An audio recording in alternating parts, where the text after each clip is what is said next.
Indian सब continent इस दुनिया के 3.5% लैंड को एक्वायर करता है, जबकि इसमें दुनिया की 25% पॉपुलेशन रहती है। और कमाल की बात तो ये है कि इस 25% पॉपुलेशन में दुनिया के 60% दिल के मरीज़ हैं।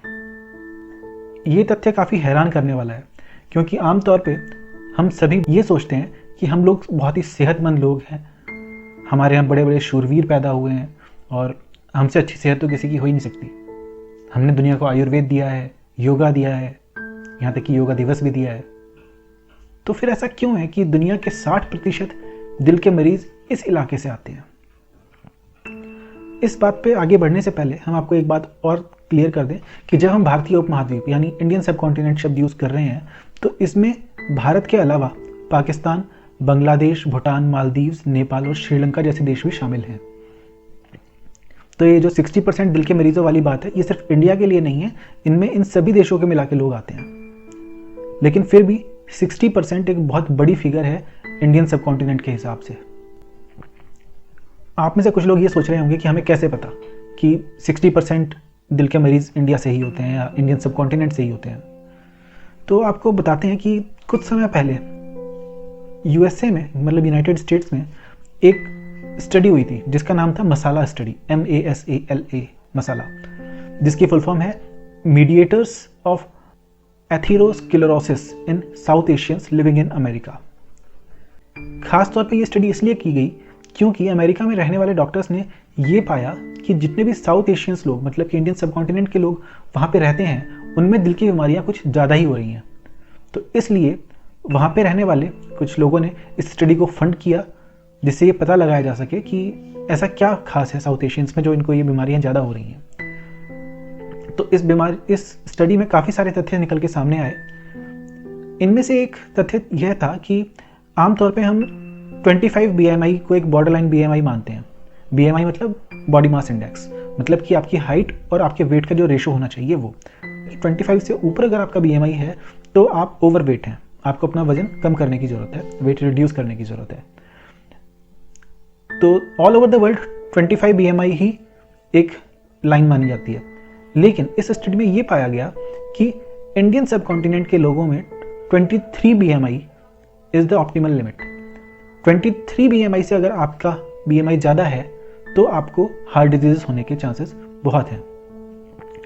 और इसमें एक ये 23 BMI और 25 BMI जो इसके बीच की रेंज है, आपको जान के हैरानी होगी कि 1/3 of the adults fall in this category. मतलब कि 1/3 अडल्ट पॉपुलेशन, मतलब कि वयस्क पॉपुलेशन इसी कैटेगरी में आती है। और ये लोग अक्सर अपने आप को यह सोचते हैं कि हम बिल्कुल स्वस्थ हैं क्योंकि हमारा BMI 25 से नीचे है, जबकि इन लोगों को भी दिल की बीमारियों का खतरा बना रहता है। और अक्सर यह होता है कि ये लोग सालों इसी चक्कर में गुजार देते हैं कि इन्हें कोई बीमारी नहीं है, जबकि पहले से ही कुछ बीमारियों से ग्रसित होते हैं, जैसे कि डायबिटीज़ या फिर हाई ब्लड प्रेशर, जिसे आप हाइपरटेंशन भी कह सकते हैं। इसी मसाला स्टडी में ये बात निकल के भी सामने आई कि 44% साउथ एशियंस जो नॉर्मल वेट के थे, उनमें भी मेटाबॉलिक एबनॉर्मेलिटीज़ पाई गई, मतलब मेटाबॉलिक बीमारियां पाई गई, जैसे कि हाई ब्लड शुगर या हाई ट्राइग्लिसराइड, इस टाइप की बीमारियां 44% ऐसे लोगों में पाई गई जो नॉर्मल वेट कैटेगरी में थे, मतलब 25 BMI से नीचे थे। जबकि नॉर्मल अमेरिकन्स में, वाइट अमेरिकन्स में ये परसेंटेज कुल 21 थी। मतलब कि नॉर्मल वेइंग कैटेगरी के 21% अमेरिकन वाइट्स में दिल की बीमारियां पाई जाती हैं, जबकि साउथ एशियंस में, मतलब इंडियन सब कॉन्टिनेंट वालों में ये परसेंटेज 44% है, जो काफ़ी अलार्मिंग बात है। इसके अलावा अगर एज फैक्टर की बात करें तो इसी मसाला स्टडी में ये बात निकल के भी सामने आई कि साउथ एशियंस अर्थात इंडियन सब कॉन्टिनेंट के लोगों में दिल की बीमारियां बाकी पॉपुलेशन के मुकाबले 10 साल जल्दी उभर आती हैं। इसलिए हम लोगों को अपने दिल की परवाह थोड़ा सा जल्दी करनी शुरू कर देनी चाहिए, ना कि हम इस चीज़ का इंतजार करें कि अभी तो हम 50s में नहीं पहुँचे, अभी हमें क्या हुआ होगा। तो ये हमें 30s या 40s से ही अपनी दिल की बीमारी के बारे में थोड़ा सोचना शुरू कर देना चाहिए, और हो सके तो 30s के बाद ही रेगुलर हेल्थ चेकअप कराना चाहिए। मसाला स्टडी में, जैसे कि इसके नाम की फुल फॉर्म में ही एक टर्म आई थी, एथेरोस्क्लेरोसिस। इस एथेरोस्क्लेरोसिस का मतलब होता है coronary artery calcium, high levels of coronary artery calcium. मतलब कि आपकी आर्टरीज में, दिल की आर्टरीज में कैल्शियम का डिपोजिशन हो जाना। आमतौर पे आपने सुना होगा कि कोलेस्ट्रॉल का डिपोजिशन होता है आर्टरीज में, जिसकी वजह से हाई ब्लड प्रेशर होता है या फिर हार्ट अटैक होता है। लेकिन कैल्शियम का डिपोजिशन भी यही काम करता है और ये काफ़ी ज़्यादा खतरनाक होता है, क्योंकि कैल्शियम वो चीज़ है जिससे आपकी हड्डियाँ बनती हैं और ये बहुत ही सख्त मटेरियल होता है और कई बार इसे पेनिट्रेट करना भी बहुत मुश्किल होता है। जहाँ पे कैल्शियम के डिपोजिशन की वजह से आर्टरी बंद हो रही हो तो वहाँ पे कई बार स्टंट डालने में भी दिक्कत आ जाती है। तो जो ये कैल्शियम डिपोजिट होने वाला काम है, ये भी इंडियन सबकॉन्टिनेंट के लोगों में बाकी दुनिया के मुकाबले काफ़ी ज़्यादा होता है। इसी स्टडी में एक और बात निकल के सामने आई जो काफ़ी हैरान करने वाली थी। वो बात ये थी कि आमतौर पे हमारी बॉडी में जो फैट स्टोर होता है, मतलब कि हम जब खाना खाते हैं तो हमारी जो एक्सेस कैलोरीज होती हैं वो फैट के तौर पे, फैट के रूप में कन्वर्ट होकर हमारी बॉडी में अंदर जमा होती हैं। लेकिन नॉर्मली ये फैट हमारी स्किन के नीचे स्टोर होता है ऑल ओवर द बॉडी। लेकिन इस स्टडी में ये पाया गया कि इंडियन सबकॉन्टिनेंट के लोगों में स्किन के नीचे स्टोर ना होकर यह फैट लीवर और एब्डोमिनल रीजन में स्टोर हो रहा था और इस तरह का फैट कहलाता है विसरल फैट। ये विसरल फैट अपने आप में हार्मोन्स जनरेट करने की ताकत रखता है और ये हार्मोन्स हमारे बाकी हार्मोन साइकिल के साथ मिलके डिस्टरबेंस ऐसा क्रिएट करते हैं कि आपको दूसरी बीमारियां जैसे कि डायबिटीज़ या फिर हाई ब्लड प्रेशर घेर लेती हैं। हम लोगों की एक टेंडेंसी है, ये जेनेटिक टेंडेंसी आप कह सकते हैं, कि हमारे अंदर विसरल फैट ज़्यादा डिपॉजिट होता है बाकी दुनिया के मुकाबले, जिस वजह से हमें ज़्यादा हार्ट डिजीज़ या फिर डायबिटीज़ वगैरह होने के चांसेस रहते हैं। तो ये तो थी मसाला स्टडी की बात, लेकिन इसके अलावा भी बहुत सारी रिसर्चेज हुई हैं जिनमें यही बातें निकल के सामने आई हैं। सबसे पहला इसमें जो फैक्टर है जिसे दोषी माना जाता है कि भाई जिसकी वजह से हार्ट डिजीज़ ज़्यादा होती हैं यहाँ पे, उसे जेनेटिक फैक्टर ही माना जाता है। अब हम में से बहुत लोग सोचेंगे कि जीन्स को तो हम कंट्रोल नहीं कर सकते हैं। ये बात सही है कि हम जीन्स को कंट्रोल नहीं कर सकते हैं और शायद इसी वजह से विसरल फैट, मतलब वो वाला फैट जो हमारे लीवर या एब्डोमिनल रीजन में इकट्ठा होता है, ये ज़्यादा होता है। लेकिन फिर भी हम जेनेटिक डिजीज से भी अपने आप को बचा सकते हैं अगर हम अपना लाइफस्टाइल सही रखें, क्योंकि एक जीन और एक जीन एक्सप्रेशन, इन दोनों चीज़ों में डिफरेंस है। जीन एक्सप्रेशन मतलब कि आपका वो जीन उभर के कब काम कर रहा है। कोई भी जीन उभर के तभी सामने आता है, अपनी वो टेंडेंसी तभी दिखाता है जब उसको एक एनवायरनमेंट मिलता है। मतलब कि जब आप अपने बॉडी को फैट स्टोर करने का मौका देंगे तभी वो विसरल फैट के रूप में इकट्ठा होगा। यदि आप उसे मौका ही ना दें तो ना तो सबक्यूटेनियस फैट में के रूप में जाएगा, ना ही विसरल फैट के रूप में जाएगा। तो आप अपने आप को इस चीज़ से बचा भी सकते हैं। तो आप टोटली जेनेटिक डिसऑर्डर मान के इस चीज़ को यह नहीं कह सकते कि हम तो इसका शिकार बनेंगे ही बनेंगे। आप जेनेटिक डिसऑर्डर होने के बावजूद भी अपने आप को इस चीज़ से बचा सकते हैं। अगला फैक्टर है डायबिटीज़। इंडिया को डायबिटीज़ कैपिटल के नाम से भी जाना जाता है, क्योंकि यहाँ पे बहुत ज़्यादा मात्रा में डायबिटीज़ के मरीज़ मिलते हैं और इसके पीछे रीज़न यही है कि हम लोग टाइम से अपने आप को चेक नहीं करते हैं। हमें पता ही नहीं चलता है। बहुत सारी पॉपुलेशन ऐसी होती है जिसे पता ही नहीं चलता है कि उसे डायबिटीज़ यानी शुगर की बीमारी हो चुकी है और हम अपने आप को स्वस्थ समझते रहते हैं। और इस चक्कर में आपकी बढ़ी हुई डायबिटीज़ के कारण आपके हार्ट पे एक्सेस प्रेशर पड़ता है और आप हार्ट डिजीज़ के भी शिकार कम उम्र में ही हो जाते हैं। तो इसलिए आपको एक तो अपने BMI मतलब बॉडी मास इंडेक्स पे भी अपना कंट्रोल रखना चाहिए, मतलब कि हाइट की रेशो में आपका वेट भी सही रहे, और साथ ही समय समय पर अपनी ब्लड शुगर की भी जांच कराते रहनी चाहिए। इस पॉइंट में मैं ये पॉइंट ज़रूर ऐड करना चाहूँगा कि आप 25 BMI के चक्कर में ना रहें। 23 BMI से भी अगर आपका ज़्यादा है थोड़ा सा भी, तो आपको अपनी शुगर टाइम पे चेक करा लेनी चाहिए। अगला रीज़न आता है टोबैको। टोबैको मतलब तंबाकू। इंडिया में देखा जाए तो ऑलमोस्ट 1/3 मतलब 35% लोग तंबाकू का सेवन करते हैं किसी न किसी रूप में, और तंबाकू का सेवन दिल की बीमारियों को अपने आप न्योता देना है। अब आप में से बहुत सारे लोग जानते होंगे कि दिल की बीमारियां ज़्यादातर आदमियों को ही होती हैं। इसके पीछे एक कारण यह भी है क्योंकि ज़्यादातर तंबाकू का सेवन आदमी ही करते हैं। अगर स्मोकिंग के बारे में बात करी जाए तो 24% आदमी स्मोक करते हैं, जबकि कुल 3% औरतें स्मोक करती हैं। तो इससे आप समझ सकते हैं कि आदमियों को ही इससे दिल की बीमारियों का खतरा ज़्यादा है और इसीलिए आदमियों में ही ज़्यादा दिल की बीमारी पाई भी जाती है, एटलीस्ट इंडिया में। और तंबाकू खाने वाले तंबाकू की अगर बात करें तो लो एजुकेटेड कम्युनिटी में तंबाकू सेवन, चाहे वो खाने वाला हो चाहे वो बीड़ी या सिगरेट पीने वाला हो, सबसे ज़्यादा पाया जाता है और उन्हीं लोगों में दिल की बीमारियां ही पाई जाती हैं जो अक्सर अनडिटेक्टेड रहती हैं। तो आपको अपने आप को तंबाकू से भी दूर रखना चाहिए अगर आप अपना दिल स्वस्थ रखना चाहते हैं। अगली चीज़ आती है फ्रूट्स एंड वेजिटेबल इंटेक, मतलब कि आप फल कितने खाते हैं और आप सब्जियां कितनी खाते हैं। भारत की लगभग 40% आबादी प्योर वेजिटेरियन है, मतलब कि वे नॉनवेज तो खाते ही नहीं है, वेजिटेरियन डाइट ही लेते हैं। और वेस्ट के देशों में, मतलब पाश्चात्य देशों में, अक्सर ये माना जाता है कि भाई वेजिटेरियन डाइट तो काफ़ी अच्छी डाइट है जो हमारे दिल के लिए बहुत अच्छी है।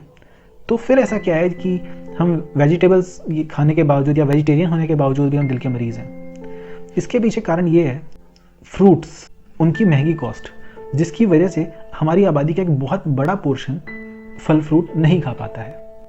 भारत सरकार ने एक national family health survey number 3 करवाया था, जिसमें ये पता चला कि आधी से ज़्यादा आबादी हमारे यहाँ ऐसी है जो पूरे हफ्ते में 1 या 0 बार ही फल का सेवन करती है।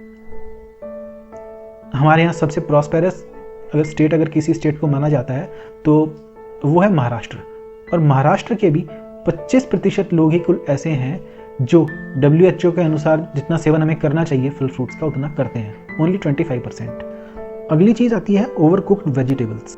हम भारतीय खाने पीने के तो काफ़ी शौकीन होते ही हैं, लेकिन हम सब्जियों को भी इस कदर उबालते हैं कि आप उसे भूनना कह सकते हैं, कि आप किसी चीज़ को फ्राई तो कर ही रहे हैं, आप उसे भून भी रहे हैं। मतलब कि आप सब्जी के जितने भी माइक्रो न्यूट्रिएंट्स हैं आपने उनको जला के पहले ही भस्म कर दिया है। ओवर कुकिंग उन न्यूट्रिएंट्स को ख़त्म करती है, जिसकी वजह से जो न्यूट्रिएंट्स आपकी बढ़िया हार्ट हेल्थ के लिए ज़रूरी हैं वो आपको नहीं मिल पाते हैं। तो इसलिए ज़्यादा तली भुनी हुई चीज़ों से बचें। इस बात को ध्यान में रखें कि आपको सब्जियां खानी है, कोयला नहीं। सब्जियों में भी हम अक्सर नमक की मात्रा या बाकी मसालों की मात्रा काफ़ी ज़्यादा रखते हैं, और नमक और दूसरे मसालों की मात्रा ज़्यादा रखने से ये होता है कि आप जल्दी ही हाइपरटेंशन के शिकार हो जाते हैं, मतलब हाई ब्लड प्रेशर के शिकार हो जाते हैं। तो एक तो सब्जियों को थोड़ा कम भूनें, boiled vegetables are the best, और नमक और मसालों की क्वांटिटी थोड़ा कम रखनी चाहिए। अगली चीज़ है ऑयल एंड फैट। आप किस तरह का ऑयल यूज़ कर रहे हैं? इंडियन सब कॉन्टिनेंट में दूध, दही, पनीर, चीज़, इन सब चीज़ों के लोग अक्सर शौकीन पाए जाते हैं, लेकिन इन चीज़ों में पाया जाने वाला फैट कई बार आपके लिए नुकसानदायक हो सकता है। हम ये नहीं कह रहे हैं कि इन सब चीज़ों में पाया जाने वाला फैट हमेशा ही नुकसानदायक होता है, क्योंकि इनसे ज़्यादा नुकसान आपको पहुंचाता है वेजिटेबल फैट, खास तौर पे वो वेजिटेबल फैट जिसे आप रिफाइंड समझ के इस्तेमाल करते हैं। सस्ता घी तेल लेने के चक्कर में अक्सर लोग बाग ऐसे लो क्वालिटी हाइड्रोजनेटेड घी या तेल यूज़ करते हैं, खासतौर पे वेजिटेबल फैट यूज़ करते हैं, जो आपके दिल के लिए काफ़ी नुकसानदायक होता है, जिसमें ट्रांस फैट की मात्रा काफ़ी ज़्यादा होती है। घी तेल खाना भी हमारे लिए ज़रूरी है, क्योंकि कुछ ऐसे विटामिन होते हैं जो फैट सॉल्युबल होते हैं। अगर आप अपने भोजन में से फैट को बिल्कुल हटा देंगे तो आप उन विटामिन को एक्सट्रैक्ट नहीं कर पाएंगे खाने में से, जो सिर्फ घी या तेल में मिलके ही आपकी बॉडी में जा सकते हैं। तो इसलिए ऐसा नहीं है कि घी को बिल्कुल ही अवॉइड कर देना चाहिए, खाना चाहिए, लेकिन उतनी ही क्वांटिटी में खाना चाहिए जितना आपके शरीर के लिए सही है। एक व्यक्ति जो एक डेस्क जॉब कर रहा है, जिसे सारा दिन बैठे बैठे ही काम करना है, उसके खाने में अगर फैट की क्वांटिटी जरूरत से ज़्यादा होगी तो वो उसी को नुकसान पहुंचाएगी। तो इसलिए अपनी फिजिकल एक्टिविटी के लेवल को देखते हुए अपनी डाइट का फैट कंटेंट आपको रेगुलेट करना चाहिए। अगली चीज़ है कि पिछले कुछ दशकों में हमारा लाइफस्टाइल डिग्रेड हुआ है। आप कहेंगे इसमें कौन सी नई बात बता दी, ये तो सभी लोग कहते हैं कि भैया पुराने टाइम के लोग अच्छा खाते पीते थे, अब नहीं खाते पीते हैं। लेकिन थोड़ा सा इसमें अलग बात है, आपको बताते हैं कैसे। जो national sample survey organisation of India है, इसने 1972 से 2000 के डेटा को कंपेयर किया, और इसमें यह पाया कि हम लोगों का जो फैट इनटेक है, मतलब कि हम कितना फैट खाते हैं, रूरल पॉपुलेशन में, मतलब ग्रामीण पॉपुलेशन में, वो फैट इनटेक 24 ग्राम पर डे से बढ़ के 36 ग्राम पर डे हो चुका है। मतलब लगभग इसमें आप कह सकते हैं कि सीधा 50% का इजाफा हुआ है। वहीं अर्बन पॉपुलेशन में, मतलब शहरी पॉपुलेशन में, ये बढ़ के हो गया है 36 ग्राम पर डे से 50 ग्राम पर डे। मतलब कि शहर के लोग गांव वालों से पहले भी ज़्यादा घी खाते थे, लेकिन अब वो और ज़्यादा खा रहे हैं।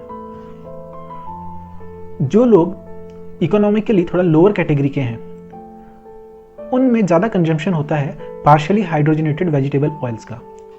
ये वो वेजिटेबल ऑयल है जिसमें ट्रांस फैट की मात्रा काफ़ी ज़्यादा होती है, और ये आपके हार्ट के लिए बहुत हानिकारक होता है। लेकिन इसके सस्ते रेट के कारण जो गरीब तबका है हमारे देश का, वो यही घी तेल इस्तेमाल करता है और अपने आप को बीमार करता है। और आपको जान के हैरानी होगी कि सिर्फ ऐसा नहीं कि सिर्फ गरीब लोग इस घी तेल को खा रहे हैं, बहुत अमीर लोग भी इस घी तेल को खा रहे हैं। क्योंकि अगर आप स्ट्रीट फूड या फास्ट फूड या रेस्टोरेंट में जाकर खाना खाते हैं तो आपको नहीं पता है कि वहाँ वो कौन सा घी तेल इस्तेमाल कर रहे हैं, और अक्सर अपने पैसे बचाने के लिए ऐसी जगहों पे भी आपको पार्शियली हाइड्रोजनेटेड वेजिटेबल ऑयल का ही सेवन करना पड़ता है। और इसी घी तेल में वो आपको डीप फ्राई करके फास्ट फूड खिलाते हैं। डीप फ्राई वैसे ही अपने आप में नुकसानदायक है, और जब डीप फ्राई ऐसे घी तेल में होता है तो वो तो आपके लिए और भी ज़्यादा नुकसानदायक है। इसकी वजह से सिर्फ लोअर क्लास की हेल्थ ही नहीं बिगड़ रही है, मिडिल और अपर क्लास की हेल्थ भी बिगड़ रही है। तो बाहर का खाना खाने से भी बचें और ऐसे घटिया क्वालिटी के घी तेल से भी बचें। Indian council of medical research मतलब ICMR और इंडिया डायबिटीज़ मतलब INDIAB, इन दोनों ऑर्गेनाइजेशंस ने मिलकर एक 2014 में एक रिसर्च करी जिसमें ये सामने आया कि 20 साल से ऊपर के जो लोग हैं उसमें से 54% इनएक्टिव कैटेगरी में आते हैं। मतलब कि उनका एक्टिविटी लेवल वो नहीं है जितना होना चाहिए। 54% मतलब 50% से भी ज़्यादा लोग ऐसे हैं, अडल्ट लोग ऐसे हैं, 54% से ज़्यादा अडल्ट लोग ऐसे हैं जिनका एक्टिविटी लेवल काफ़ी कम है, और कुल 10% लोग ही ऐसे हैं जो रेगुलर एक्सरसाइज वगैरह करते हैं। तो इससे आप समझ सकते हैं कि हमारा एक्टिविटी लेवल तो कम हो चुका है, और ये एक्टिविटी लेवल सिर्फ शहरों में ही नहीं हर जगह कम हुआ है, और हमारा फैट इंटेक बढ़ चुका है। तो एक तरफ तो हमारा एक्टिविटी लेवल घट गया है और दूसरी तरफ हमारा फैट इंटेक बढ़ गया है पिछले कुछ दशकों में। पिछले कुछ दशकों में इसलिए कह रहा हूँ क्योंकि टेक्नोलॉजी जैसे जैसे बढ़ रही है हमारा काम कम होता जा रहा है। फॉर एग्जाम्पल आप ग्रामीण इलाके में ही ले लीजिए, पहले जो लोग हल चलाया करते थे अब वो काम हल के बजाय ट्रैक्टर से हो रहा है, तो उनका फिजिकल वर्क कम हो गया है। सिर्फ गाँव में ही नहीं, शहरों में भी कम हो गया है। शहरों में भी डेस्क जॉब बहुत बढ़ चुके हैं, तो फिजिकल एक्टिविटी लेवल कम है और फैट इंटेक ज़्यादा है, जो अगेन आपके हार्ट के लिए हानिकारक है। अगली चीज़ आती है whole grain intake. Whole grain मतलब कि वो अनाज जो उसकी प्योर फॉर्म में होता है, जैसे कि काले चने, गेहूं, ये है होल ग्रेन। और इनके बजाय अब लोग बाग रिफाइंड ग्रेन की तरफ बढ़ रहे हैं, जिनका छिलक उतार दिया जाता है ऊपर से और सिर्फ अंदर की परत आप खाते हैं ग्रेन की। इससे बहुत सारी दालें भी आती हैं। तो पुराने समय के मुकाबले पिछले कुछ दशकों में रिफाइंड ग्रेन का यूज़ ज़्यादा बढ़ा है बजाय होल ग्रेन के। होल ग्रेन आपके हार्ट के लिए अच्छा होता है, जबकि रिफाइंड ग्रेन आपके हार्ट की हेल्थ के लिए अच्छा नहीं होता है। तो इसलिए जितना हो सके होल ग्रेन की तरफ वापस जाने का अगर आप कष्ट करेंगे तो आप अपने दिल की हेल्थ को सुधार पाएंगे। पिछले 2 सालों में कोविड-19 से जो लोग रिकवर हुए हैं उन लोगों में भी हार्ट डिजीज़ की प्रॉब्लम काफ़ी बढ़ गई है। पिछले 2 सालों में बहुत सारे ऐसे लोग हैं जो हार्ट अटैक की वजह से मरे हैं, जो कुछ टाइम पहले ही कोविड-19 से उभरे थे। इसके पीछे कुछ कोविड-19 के अपने भी साइड इफ़ेक्ट्स हो सकते हैं, और साथ में उस टाइम पे दी गई दवाइयाँ भी उसकी वजह हो सकती हैं, क्योंकि कोविड-19 से मरीजों को बचाने के लिए स्टेरॉइड्स की बड़ी हैवी डोजेस दी गई थी, जो अपना साइड इफ़ेक्ट दिखाती हैं कई बार। इसके बारे में आप डिटेल में ही पढ़ सकते हैं, जिसका लिंक डिस्क्रिप्शन में आपको मिल जाएगा। इसके अलावा यदि आप थोड़ा फिटनेस एंथुजियास्ट हैं, मतलब जिम वगैरह जाते हैं, जॉगिंग वगैरह करते हैं, तो आपको एक बात और बताएं कि जिम में जाने वाले कुछ लोग प्रोटीन पाउडर्स भी यूज़ करते हैं, और कुछ प्रोटीन पाउडर्स में स्टेरॉइड्स मिले होते हैं, खासतौर पे कुछ सस्ते प्रोटीन पाउडर्स, जो लगातार सेवन करने से आपके दिल को बहुत नुकसान पहुंचाते हैं। और इसी वजह से काफ़ी दिनों से आपने न्यूज़ में सुना भी होगा कि जिम में लोगों की एक्सरसाइज करते हुए मृत्यु हो रही है, तो ये भी उसके पीछे एक कारण हो सकता है। तो इस चीज़ को भी हमने अपने एक आर्टिकल में कवर किया है, अगर उसका आप डिटेल में देखना चाहें तो वीडियो का लिंक भी आपको मिल जाएगा और उस आर्टिकल का लिंक भी आपको यहाँ पे दे दिया जाएगा। अब आते हैं हम इस वीडियो के अंत में, जहाँ हम आपको बस ये बताएंगे कि आप कैसे अपने आप को इन दिल की बीमारियों से बचा सकते हैं। आप भले ही एक ऐसे इलाके में रह रहे हों या ऐसे इलाके से बिलोंग करते हों जहाँ पे दिल की बीमारियाँ ज़्यादा होती हैं, लेकिन फिर भी आप अपने आप को इन बीमारियों से बचा सकते हैं। और उसके लिए आपको बहुत ही सिंपल से कुछ स्टेप्स उठाने होंगे और अपनी लाइफस्टाइल को थोड़ा सुधारना होगा। तो वो स्टेप्स हैं, सबसे पहला तो ये है कि आप अपना BMI समय समय पर चेक करते रहें। BMI चेक करने में कोई ज़्यादा बड़ी चीज़ नहीं है, आपको सिर्फ अपनी हाइट और अपने बॉडी वेट को चेक करना है। और इसमें वीडियो के डिस्क्रिप्शन में हम एक लिंक देंगे जहाँ पे आप इन 2 चीज़ों को फिल करके अपना BMI कैलकुलेट कर सकते हैं। तो यदि आपका BMI 23 से ऊपर है तो आपको अपना वेट कम करने की ज़रूरत है। आप इस चक्कर में बिल्कुल ना रहें कि 25 तक BMI सही है, 25 तक BMI सही नहीं है। अगर आप 23 से ऊपर हैं तो आपको अपना वेट रिड्यूस करने की ज़रूरत है।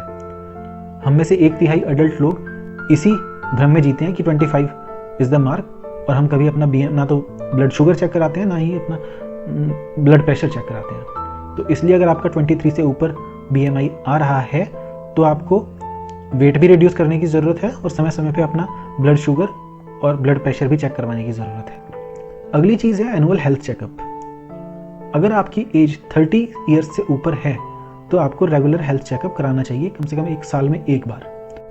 अगर आप सब कुछ नहीं भी करा सकते हैं तो आपको एटलीस्ट अपनी लिपिड प्रोफाइल वगैरह तो करा ही लेनी चाहिए, जिसमें आपका ब्लड कोलेस्ट्रॉल लेवल वगैरह और ब्लड शुगर वगैरह आपका जांच कर ली जाए। इसके अलावा आपको ग्रीन वेजिटेबल और फ्रूट्स का भी सेवन करना चाहिए। कुछ लोगों को फ्रूट्स ज़्यादा पसंद नहीं होते हैं, तो आप लोग अपने खाने के साथ में सलाद का सेवन कर सकते हैं, क्योंकि सलाद भी वही काम करेगा जो फ्रूट्स करते हैं, क्योंकि उसमें आपको रॉ न्यूट्रिएंट्स मिल जाते हैं, खासतौर पे माइक्रो न्यूट्रिएंट्स जो कुकिंग वाले प्रोसेस में ख़त्म हो जाते हैं। तो सलाद भी खाइए, और वेजिटेबल्स में ये ध्यान रखिए कि जो वो ओवर फ्राइड ना हो। जितना आप बॉइल्ड वेजिटेबल्स खाएंगे उतना आपके सेहत के लिए ज़्यादा अच्छा है, खासतौर पे आपके दिल की सेहत के लिए। अगला पॉइंट है कि आप अच्छी क्वालिटी का फैट खाएं। फैट कम खाएं लेकिन अच्छी क्वालिटी का खाएं। आप जितना हाइड्रोजनेटेड वेजिटेबल ऑयल से बचेंगे उतना आप अपने आप को ट्रांस फैट से बचाएंगे और अपने दिल की सेहत को सही रख पाएंगे। आप बाहर के खाने से खुद को बचा के भी अपने आप को इस बैड क्वालिटी वाले फैट से बचा सकते हैं। अगली चीज़ है रेगुलर एक्सरसाइज। हम पहले भी अपने कई वीडियोज़ में बता चुके हैं कि रेगुलर एक्सरसाइज बहुत इंपॉर्टेंट चीज़ है। इंडिया में कुल 10% एडल्ट ऐसे हैं जो रेगुलर एक्सरसाइज करते हैं, बाकी 90% मतलब 90% लोग एक्सरसाइज को सीरियसली नहीं लेते हैं। तो आप किसी भी टाइप का वर्कआउट कर सकते हैं, जैसे कि जिम हो गया या योगा हो गया या एरोबिक एक्सरसाइजेस हो गई, जॉगिंग है, रनिंग है, वॉकिंग है, डांसिंग है। आपको जो भी फॉर्म सूटेबल लगे, जो आपको पसंद हो, आप वो करें, लेकिन करें ज़रूर। बाकी आपकी हेल्थ और आपकी एज पे भी डिपेंड करता है कि आप इन वर्कआउट वाली फॉर्म्स में से कौन सी प्रेफर करते हैं। और सबसे लास्ट पॉइंट है कि आप अपनी एंसेस्ट्री को भी देखें, मतलब कि आपके माँ बाप, आपके भाई बहन, आपके रिश्तेदार, खासतौर पे जो ब्लड रिलेशंस में है, कि उनमें किसी को कोई लाइफस्टाइल डिजीज़ तो नहीं है। लाइफस्टाइल डिजीज़ मतलब डायबिटीज़, हाई ब्लड प्रेशर या और कोई दिल की बीमारी। क्योंकि अगर उनमें से किसी को है तो मतलब ये कि आपको अपना थोड़ा ज़्यादा ध्यान रखने की ज़रूरत है, क्योंकि ये बीमारी हो सकता है कि आपके जीन्स की वजह से आपको मिल रही हो। तो आप अपने इस जीन्स वाले इफेक्ट से खुद को बचा सकते हैं अगर आप एक अच्छा लाइफस्टाइल अपनाएं, अच्छा खाना खाएं और अपना वेट कंट्रोल में रखें। मुझे उम्मीद है कि मेरी बताई हुई बातें आपको समझ में आई होंगी, और फिर भी अगर आपको किसी चीज़ में कोई शक हो तो डिस्क्रिप्शन में दिए हुए लिंक्स पे जाके आप इन आर्टिकल्स को पढ़ सकते हैं और अपना शक दूर कर सकते हैं। यदि आपको इस वीडियो में दी गई जानकारी पसंद आई तो इस वीडियो को लाइक अवश्य करें और अपने दोस्तों तक भी भेजें, जिससे कि उनका ज्ञानवर्धन हो सके और वो भी अपने आप को इन बीमारियों से बचा सकें। धन्यवाद।